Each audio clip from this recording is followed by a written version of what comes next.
Llegamos a una lección bastante importante. Nosotros podemos preparar el reactivo, pero si no lo vamos a almacenar bien, se nos puede dañar. Entonces, sí es importante leer antes de preparar el reactivo a qué condiciones yo los tengo que almacenar y qué condiciones me aguantan para yo transportarlo. Por ejemplo, muchos reactivos se pueden cristalizar y dejan de servir. Muchos reactivos, por ejemplo, si yo los bajo a una temperatura ambiente y tenía que congelarlos a menos 198, se me van a empezar a degradar. Por ejemplo, un plásmido recombinante, por ejemplo, un material genético, se va a empezar a degradar. Entonces, yo antes de cualquier preparación tengo que tener primero la ficha técnica del reactivo que voy a preparar, en la cual yo tengo que garantizar esta trazabilidad. Es decir, este almacenamiento de soluciones y reactivos para PCR, tengo que tener unas áreas específicas, es decir, ya sea un congelador, ya sea un refrigerador o ya sea un tanque de nitrógeno líquido para poder meter a menos 198 o un congelador a menos 80. Entonces, esta separación de áreas ya lo comentamos que es súper importante. Ahora viene la caracterización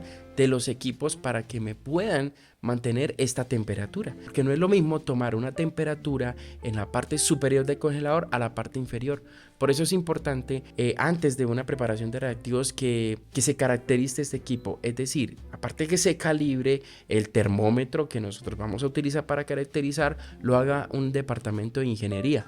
Ellos van a decirle, el equipo que usted está utilizando es uniforme en todos lados y puede colocar la temperatura.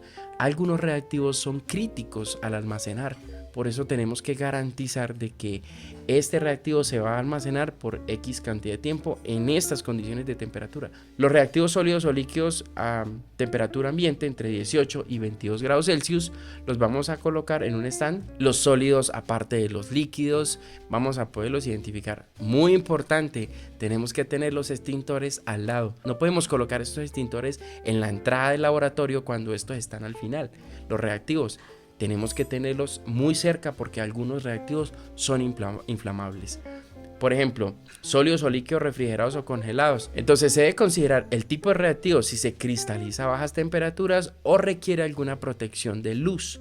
Algunos reactivos se oxidan, algunos reactivos al exponerse a la luz pierden su actividad y tenemos que tener esto en cuenta antes del almacenamiento. Entonces, la separación en el almacenamiento. Por ejemplo, un ADN extraído o controles positivos, un ultracongelador, o si vamos a congelar las muestras a un congelador a menos 20, o si vamos a utilizar estos reactivos de PCR para diagnóstico, tenemos que separarlos de donde nosotros amplificamos el ADN, tenemos que separarlos de, por ejemplo, de los ADNs que nosotros hacemos, le hicimos extracción, tenemos que separarlos de donde están los controles positivos. No podemos mezclar unas cosas con otras porque si no vamos a tener contaminaciones cruzadas. Un congelador para cada cosa. Sé que es costoso, pero tenemos que hacerlo porque si no vamos a tener falsos positivos todo el tiempo en nuestras reacciones. Es clave poder tener estos congeladores. Primero caracterizado, segundo separar el material. Diferente los plásmidos, un congelador diferente para los reactivos de PCR o lo que nosotros vayamos a utilizar o vayamos a congelar a menos 20 grados Celsius. Mi nombre es Dani y nos vemos en la siguiente lección.